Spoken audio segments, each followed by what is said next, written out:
Good morning to the Honorable Ministers of the Council, members of the media, online viewers, and radio listeners via St. Martin Gov Radio 107.9 FM and other radio stations.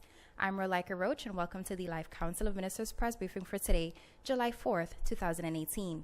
At this time, I invite the Minister of Finance, the Honorable Perry Herlings, to address you. Minister Herlings.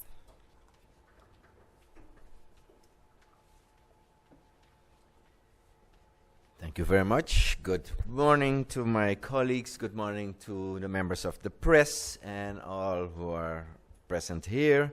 Good morning to St. Martin in general, those who are listening, viewing this session. This morning I have some brief remarks that I would like to share with you. Kind of announcements, as we read in the newspaper this morning. The deadline to pay your road tax is up per July 1st. Together with the Ministry of Justice, we will pursue at least those who did not pay as yet. I would really ask the population to come in and pay your taxes. It is a win-win. We need the money, and you will avoid fines. Then I would also like to announce that I will be leaving this afternoon for a working visit to Curacao, and the topics that I will be are the Central Bank of Curacao is high on our list. There are various topics that we need to discuss with the central bank, has to do with the appointment of the new board of directors, and we will also be discussing there's a special day earmarked for that on Friday, where the central bank is actually busy in revamping the bank institution to become more up to par with the needs and the wants of the 21st century. There were some recommendations in the PwC report, and they are busy implementing those. So we will have a brain session, mini seminar or congress going on Friday. But next to that, I will also meet the board of directors and the board of representative supervisory board to discuss where we stand as St. Martin, also in connection with our branch here in St. Martin. Something that I'm passionate about. It's about time that we get our branch up to par with the bank as it's functioning in Curacao. So it's a good thing that we make sure that ours gets up and running ASAP. Then I will also make use of the opportunity to visit the offices of the CFT. The CFT, as you know, is our general auditor for our budgets. And it's an ongoing relationship with ups and downs. I will make use of the opportunity to visit their office, but also to discuss the issues that we have right now. Tomorrow, on Friday, July 6th, the Kingdom Council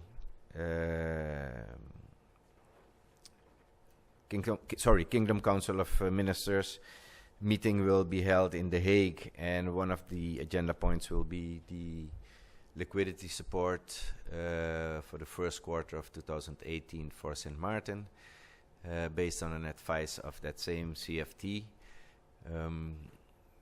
I'm very positive that we will get that done in that meeting, but there are some logistical matters that we need to streamline, and that's one of the topics that I will be discussing with the CFT in Curacao as well. Let me see if there's anything else that I could inform you about.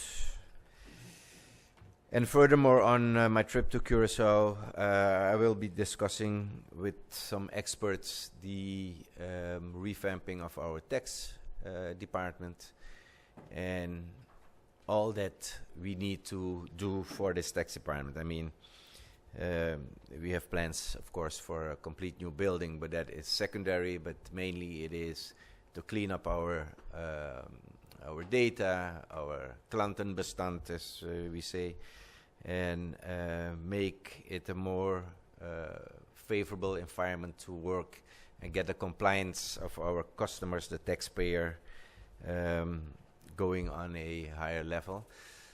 So those discussions will also take place while I'm in Curacao, and that is it for now. Thank you, Madam Moderator.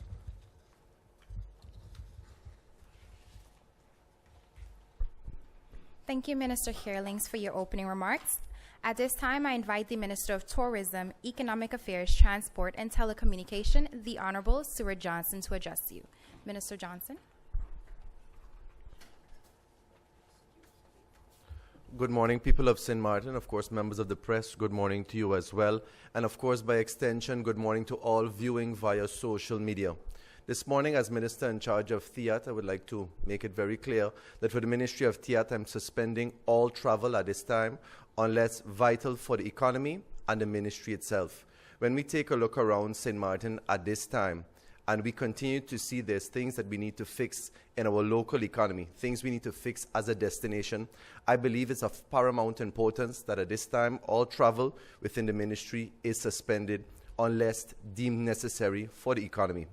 I want us also to realize that it cannot be business as usual. It's not business as usual. When we look at our tourism product and the redevelopment of it, it continues to be a focus of the ministry as I sit with the tourist office and others that have introductory meetings to discuss the redevelopment of our tourism product, to continue to reach out to stakeholders that they understand that on St. Martin that we are continuing to redevelop our tourism product, to ensure that there is hospitality as soon as persons arrive at the airport, to ensure that businesses and restaurants have service-oriented staff, that we continue to maintain a high level of quality, and that we continue to remember that St. Martin truly was the friendly island.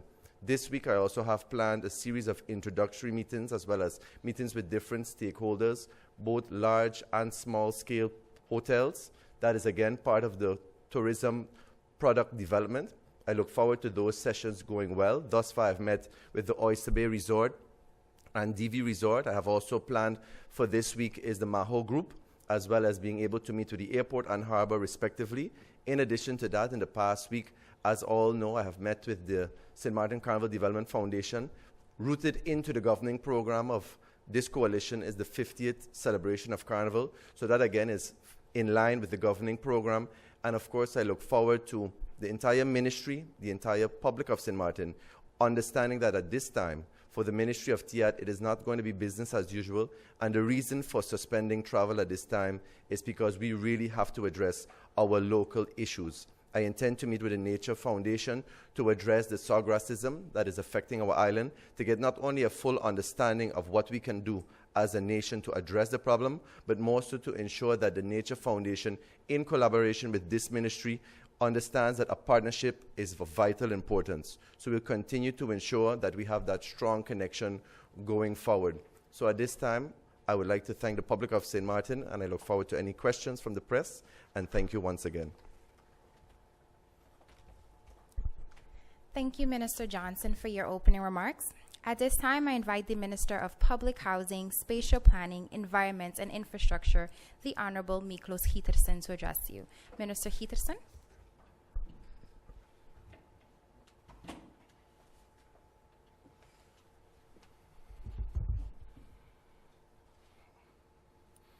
Thank you, Ms. Roach. Good morning, Deputy Prime Minister, fellow ministers, press and audience members viewing and listening.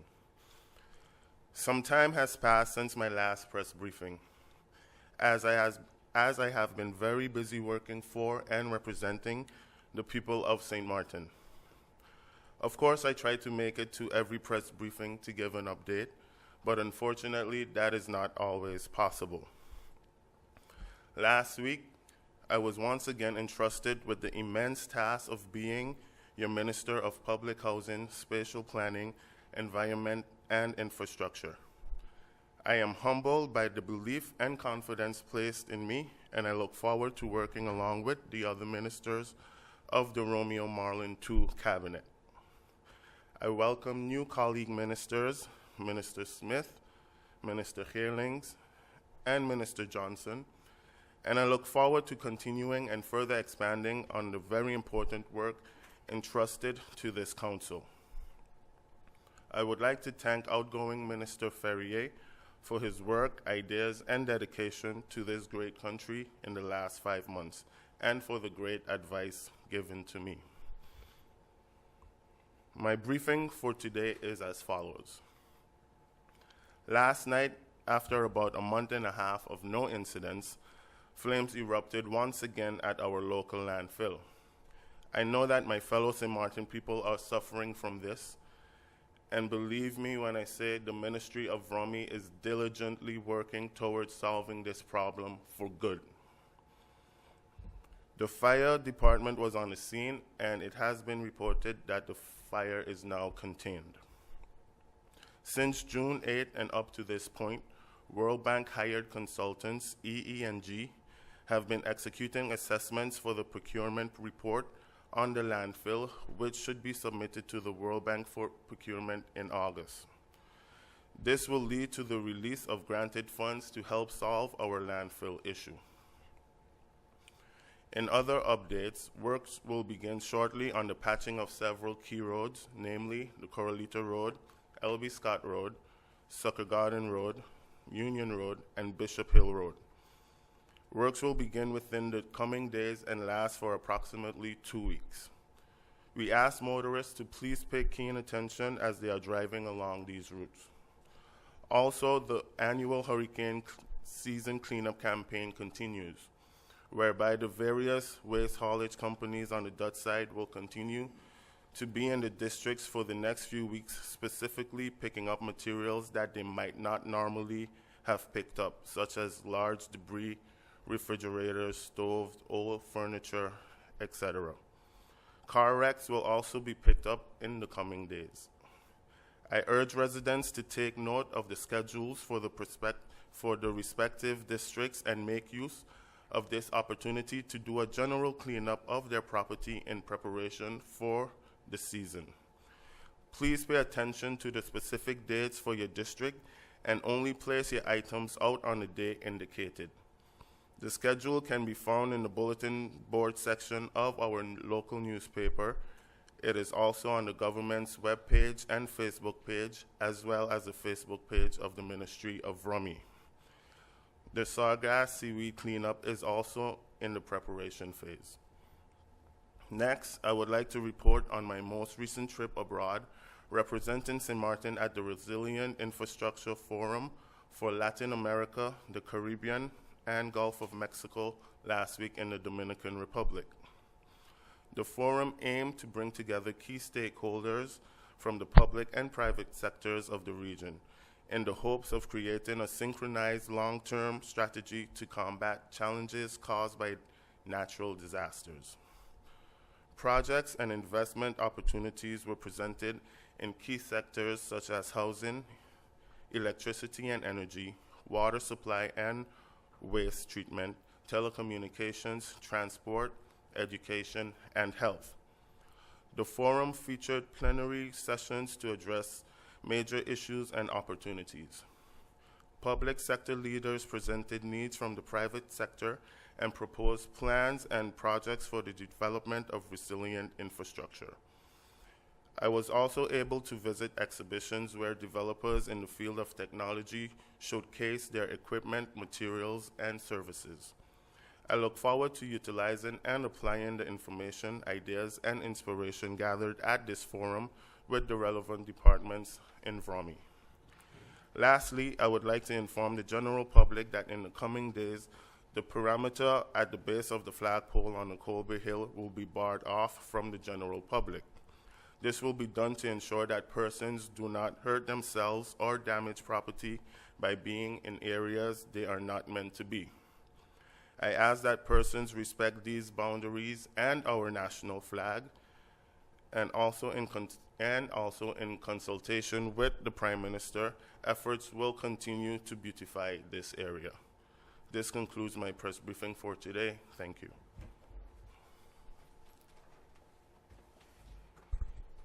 Thank you, Minister Heatherson, for your opening remarks. The Minister of Justice is present. However, he will not be making any opening statements at this time, but will be available for any questions the media may have. At this time, I invite the Deputy Prime Minister and Minister of Education, Culture, Youth and Sport, the Honorable Wycliffe Smith, to address you. Deputy Prime Minister.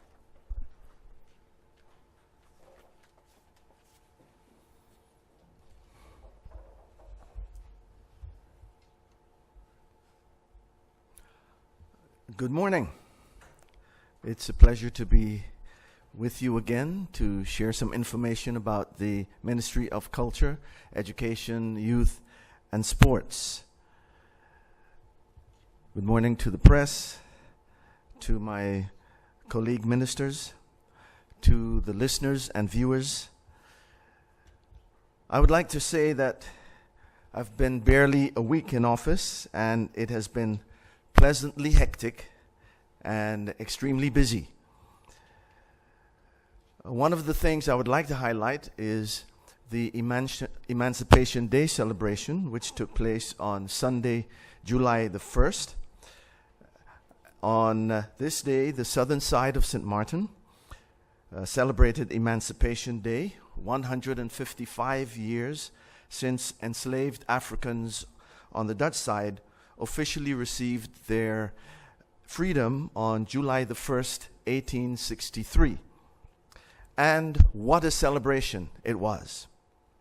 The Department of Culture, under the leadership of Ms. Clara Reyes and her staff, organized an unforgettable Emancipation Day commemoration under the theme, The Water Remembers. It started at 5:15 in the morning at the Captain Hodges Pier, and for a very early morning celebration, the turnout, I would say, was fairly good, because I'm sure that a lot of people did not expect such a quality and impacting production.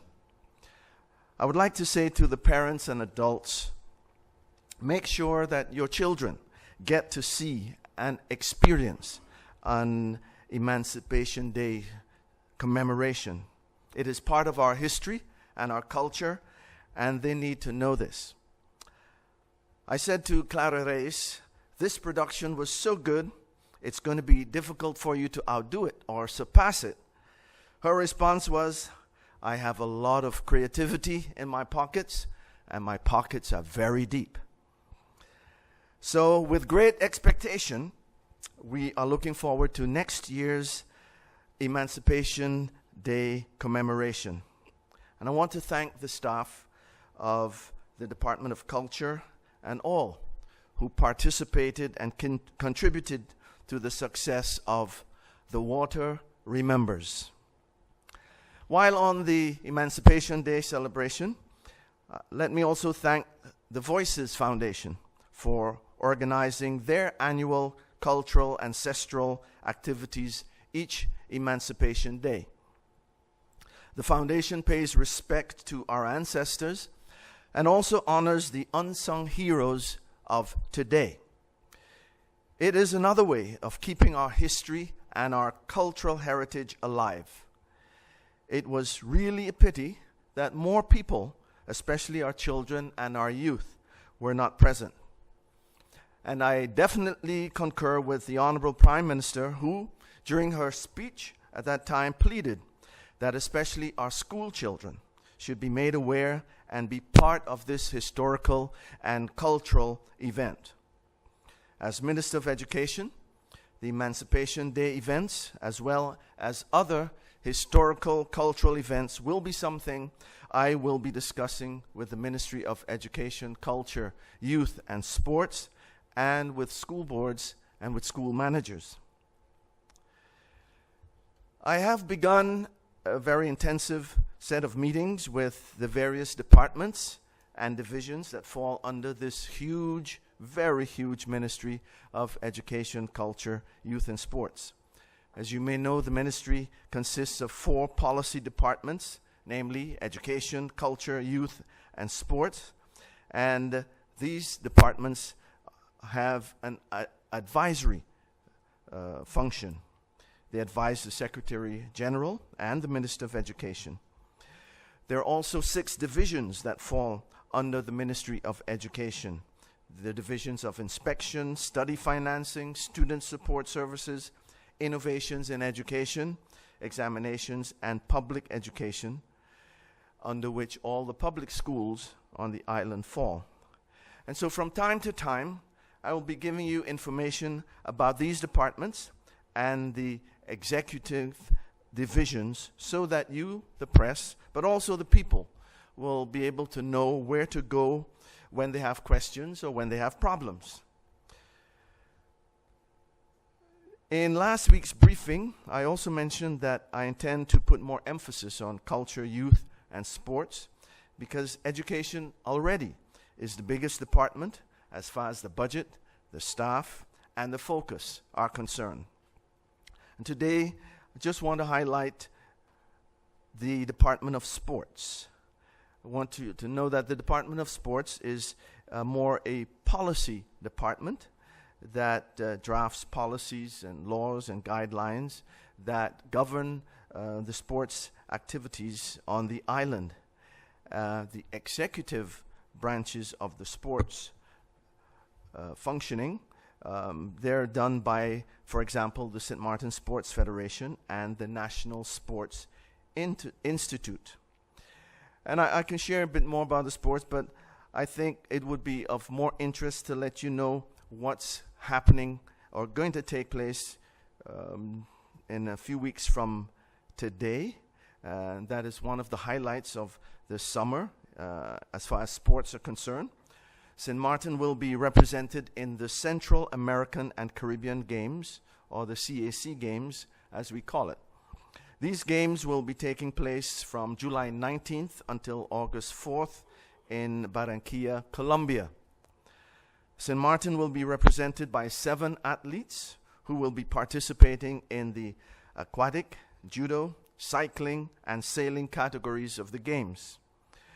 And I would like to take some time and recognize them for their efforts, for they're already winners, simply by way of taking part and representing our island in such prestigious games. And the persons who are taking part are Shamar Thomas in aquatics, Jan Willem Bus, sailing, Alec Scarabelli, Garth Stein, and Jolion Ferron, also sailing, Michelangelo Bell, judo, and Wilfred Chittick, cycling.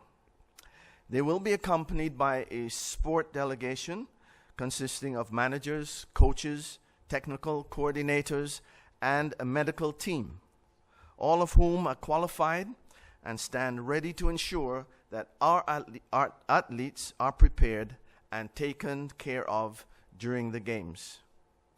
These athletes are all part of the Promising Athletes program that was started back in 2015 by the St. Martin Sport Olympic Federation, currently headed by Mr.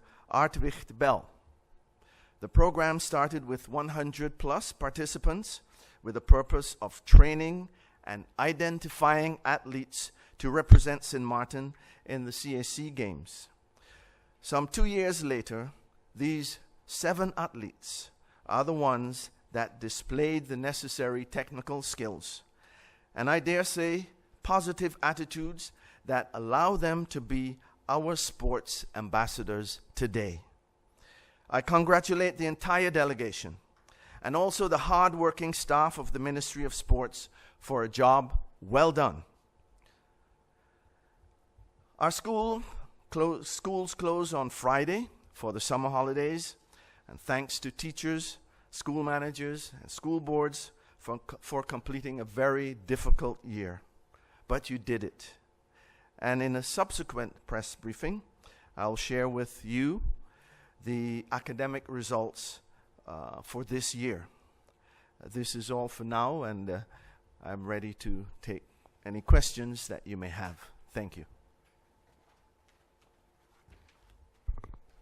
Thank you, Minister Smith, for your opening remarks. If you've just joined us, you are watching the live Council of Ministers press briefing. We now go over to the question and answer session. Stephen Cerulean of PJ82 Radio, you have the floor.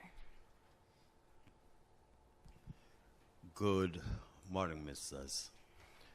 My question is for the Minister of TIAT, Minister Johnson. According to reports, the U.S. pre-clearance for the airport has been stalled. Can you provide some information? Thank you, Stephen, for your question. And of course, from an economic standpoint, for the ministry, it's an all-clear sign. We have given the all-clear, and the process so far is continuing. And as you know, negotiations and some matters are still being dealt with, and I'm sure my colleague, Minister of Justice, will be able to further elaborate. But for the economic standpoint and my ministry, the all-clear continues to be very important for the ministry, and we continue to ensure that everything has been finalized on our end. Good morning. If I may just add to that as well, this is a project that involves the Ministry of Foreign Affairs under the Prime Minister, the Ministry of Justice, as well as the Ministry of TIAT. The financial and economic impact that this will have for St. Martin is really great, and all instructions have been given to continue these negotiations, not to hold them back at all, and to make sure that whatever needs to be done on our end is done by each ministry, and make sure that that is communicated with the relevant authorities. Alita Singh of the Daily Herald, you have the floor. Thank you, Relaika. Good morning, ministers. Minister Johnson, one of your points this morning was the suspension of all unnecessary travel within your ministry. What do you consider unnecessary travel? Has there been unnecessary travel? And how much will that, in the end, save the government? Well, Alita, thank you also for your question. If we look at the destination right now, and the first question would be, what are we selling? Our hotels still have to be fully opened. The destination itself still has to be cleaned up. So for me, I found it of paramount importance at this time to indeed suspend travel for the ministry. A travel, of course, necessary for the economy would be of vital importance, would be permissible, but again, it would have to be on a case-by-case basis. So at this time now, I think it's important that we really focus on the local issues that we have as a destination, that we ensure that we look at the tourism development product, that we focus on that with the hoteliers, we deal with the different stakeholders, get to hear their concerns, because at this critical stage in St. Martin's redevelopment as a destination, like I made mention in my opening remarks, it's important that we realize it is not business as usual. Thank you, Minister Johnson. We move on to the second round of questions. Stephen Cerulean, you have the floor. Minister of Finance, you said that, well, we know that the deadline for the paying of road tax expired as of July 1st. Can you tell us, if you may, as to how many persons are yet to pay for the road tax? Thank you, Steve, for the question. Unfortunately, I tried to obtain the figures early this morning again, but they are not readily available. But as soon as I get it, I will provide them to you. Alita Singh. Thank you. 1 second, sorry, Ms. Roach. Sorry Yes, to Minister De interrupt. Wever. If I can just add to You may. Minister Hilling's statement, because that was done during, I guess, our tenure, and it was done out of the thoughtfulness that the community needed and the break that they needed. And I want to make sure that people understand that and respect that, but also that they don't try to all of a sudden play the system and say, well, I'm only going to pay for 6 months. That was never the agreement. If you buy a new car now, then yes, you would pay 6 months for the rest of the year. But for those who appreciated the break and who took advantage of it, to please comply and pay for the rest of the year, for the entire year, as was the original idea. Thank you. Thank you, Minister De Wever. Alita Singh. Thank you again, Relaika. Minister of Finance, Mr. Kearlings, you spoke about the revamping of the tax department. We've been speaking about this for more than maybe 3 decades. There have been numerous studies. I think if we stack them up in here, we'll probably fill the room. So what now is the actual thing that will happen with the tax department? Not only physically the building, but really what's needed now is a revamping of the structure itself. Are we going to have another study? You're going to have more talks about this, or is there actually something that will be done this time around? Thank you, Alita. Good morning to you. Good question. We don't need more reports, more research. All of that has been done. But what we need to do is to compile all that information that we gathered over the past decades, as you put it, to put it to work in a workable plan of action. We are busy working that out right now. I'm going to talk to some stakeholders who are supposed to contribute. But most importantly is the start. As a matter of fact, I will have a meeting after this press briefing with the head of the tax department. The start is to clean up your data, to clean up the information data that we have, because compliance, of course, in the restructure and rebuilding of St. Martin is going to be of the utmost importance. We cannot build up on one hand and our tax department lags behind. That's not going to happen under my watch. But basically we're going to start cleaning up, make sure that we reach out to the clients that we have and that it is easier for them also to reach out to us. Next to that, we will have to simplify our tax system. Because that will also, in my opinion and in the opinion of some of those reports, will raise the compliance percentage as well. So what we can do on a short term, we will start. I cannot give a definitive time, but it is also necessary that you have the funds to do so. And the talks to get the support, the technical assistance to start working on our tax department have been ongoing for almost a year now. But we just need to kind of give it a frame in which we can do it.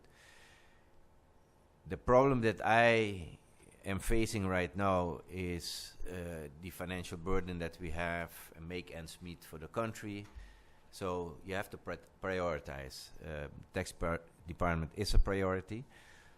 But the other issue is we have a trust fund that we can make use of. We have the possibilities of acquiring loans for this project.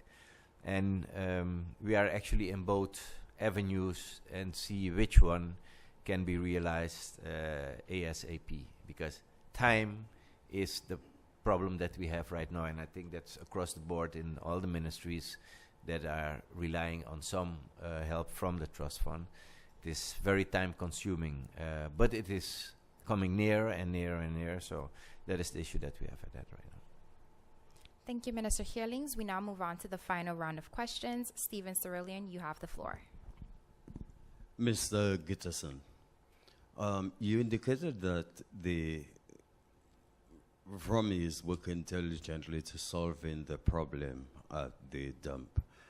Can you tell us specifically what has been done to ensure that this problem is eliminated once and for all, as you put it? Good morning. Thank you for the question, Stephen. Like I said, the EENG, which is the consultants from the World Bank, they are right now busy working, doing assessments on the dump.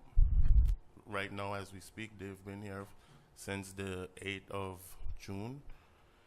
And in order for funds to be released from the World Bank, because we all know that finances are the problem with solving the dump issue. So in order for us to get this money as quick as possible from the World Bank, it needs to go through the procurement phase. And that's why their consultants are right now assessing the whole problem so that we do this diligently we dot all I's, cross all T's, make sure everything is perfect so we can move on with this issue in solving the problem. So that's what's going on right now. Thanks.